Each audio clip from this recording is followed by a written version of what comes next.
Pemirsa, Jenderal Bintang 2 Polri lolos dari vonis mati dalam kasus peredaran narkoba. Ya, Irjen Pol Teddy Minahasa yang dituntut pidana mati ternyata hari ini hanya divonis hukuman seumur hidup. Mengapa Polri harus segera memecatnya? Inilah Top Review. Turut serta melakukan secara berhak atau melawan hukum, menawarkan untuk dijual, dan dua, mencari dalam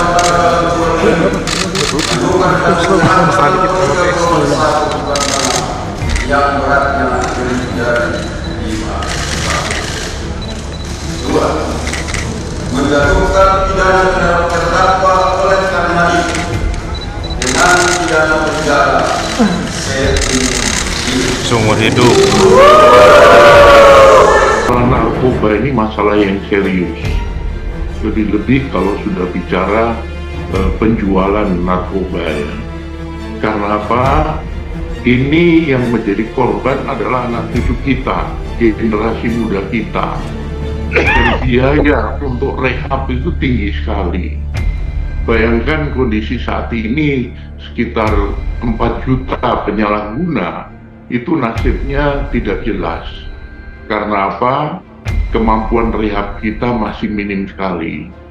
Jadi menurut saya, vonis seberat-beratnya ini layak diberikan karena yang bersangkutan seorang perwira tinggi Polri yang harusnya memberi contoh, harusnya menindak, malah dia yang melakukan. Kemudian juga, sekali lagi, ini perlu menjadi pembelajaran buat semua jajaran anggota Polri untuk tidak bermain-main dengan masalah narkoba. Terkait dengan kasus ini, dulu saya minta laporan dari anggota saya yang saya suruh untuk counter ke dia. Semua informasinya zonk, bohong. Jadi selama Pak Arman di Barreskrim dan juga hingga Deputi Berantas di BNN tidak pernah menggunakan jasa Linda ini? Tidak pernah. Justru laporan yang paling saya ingat dari anggota saya itu, saya tanyakan, terus bagaimana dengan informan ini? Dia bilang, perlu dicek kejiwaannya Pak, karena bohong semua. Nah, itu. Dan dari latar belakangnya juga bisa saja kehidupan dan pergaulannya sehari-hari dekat dengan narkoba, karena dia kerja di klub malam.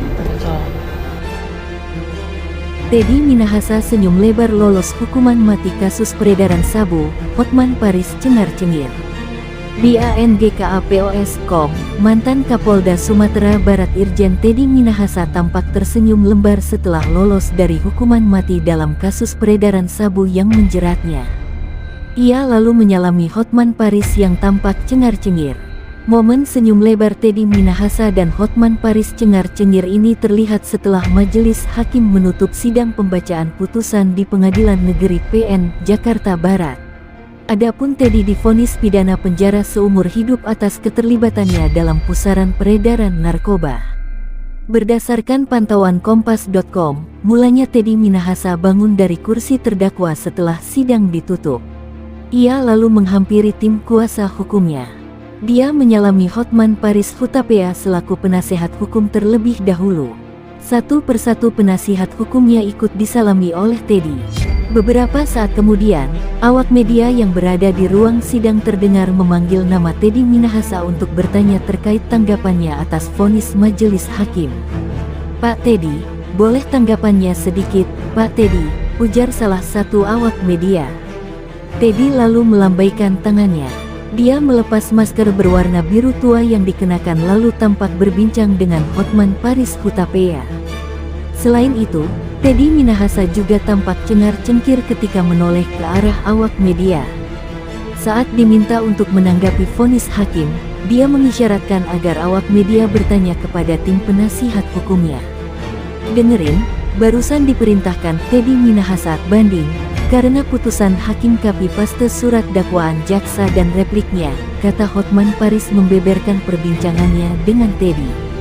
Usai mendengar pernyataan Hotman, terdakwa kasus peredaran sabu tersebut kembali memakai masker. Tangannya juga sempat bersedekap ke tubuh bagian depan.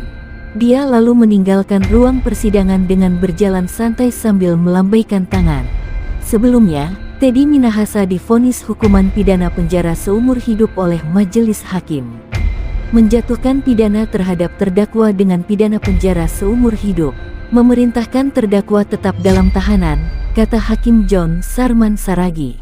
Menurut Hakim, Teddy telah terbukti secara sah dan meyakinkan telah melakukan tindak pidana, turut serta menawarkan untuk dijual, menjual, dan menjadi perantara dalam jual beli, menukar dan menyerahkan narkotika jenis sabu yang beratnya lebih dari 5 kg. Terdakwa dinilai melanggar pasal 114 ayat 2 Undang-Undang Republik Indonesia Nomor 35 Tahun 2009 tentang narkotika junto pasal 55 ayat 1 pertama KUHP. Dalam dakwaannya, jaksa menyebut Teddy terbukti bekerja sama dengan Dodi Prawiranegara, Syamsul Marif, dan Linda Pujiastuti Anita untuk menawarkan, membeli, menjual, dan menjadi perantara penyebaran narkotika. Narkotika yang dijual itu merupakan hasil penyelundupan barang sitaan seberat lebih dari 5 kg. Dalam persidangan terungkap bahwa Teddy meminta Dodi mengambil sabu itu lalu menggantinya dengan tawas. Awalnya, Dodi sempat menolak, namun, pada akhirnya Dodi menyanggupi permintaan Teddy. Dodi kemudian memberikan sabu tersebut kepada Linda. Setelah itu, Linda menyerahkan sabu tersebut kepada Kasranto untuk kemudian dijual kepada bandar narkoba. Total, ada 11 orang yang diduga terlibat dalam peredaran narkoba ini, termasuk Teddy Minahasa.